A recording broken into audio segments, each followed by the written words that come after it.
Hey, welcome to the Hope for Life Minute today with Steve Levitt. What about this issue of lust and porn? I got to tell you, it is so prevalent in our life today among Christians. I know that we struggle as a male gender with this issue. Most men I know, if they're honest with you, most godly Christian men I know, if they're honest with you, struggle with some degree of lust and pornography and things like that. I believe oftentimes it's rooted in this desire for stimulation seeking. We're seeking to stimulate our life somehow, and the quickest fix, if we're not doing drugs or other things, is to run to lust.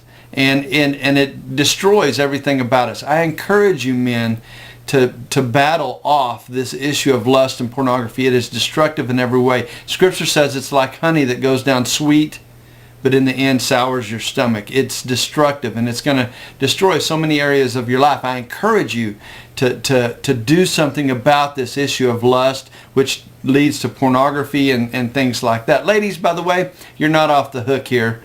Ladies' lust, it may not be pornography, but it may be the lust of wanting to look like someone else, or wanting to have a house like somebody else, or your kids to behave like somebody else. Women struggle with lust as well. And again, Scripture says that lust is just inappropriate. It's wrong. It's sin. And we need to try to fight off the issue of lust. I also believe that guilt and shame deeply heighten this problem.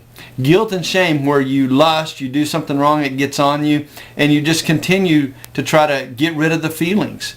Don't live under guilt and shame. God is a God of forgiveness. You've got to look forward instead of staying rooted in that guilt and shame and dirtiness. So you messed up. Ask for forgiveness, restore the relationship with God, and move forward. Don't live in your guilt and shame. It'll destroy every part of you. Scripture says that you're not a slave again to sin, that you're a new creation. Put aside the old self. Put aside the old sin. You don't have to be a slave to lust. I encourage you to move forward, move out of it. Be encouraged to not live in that old lust anymore.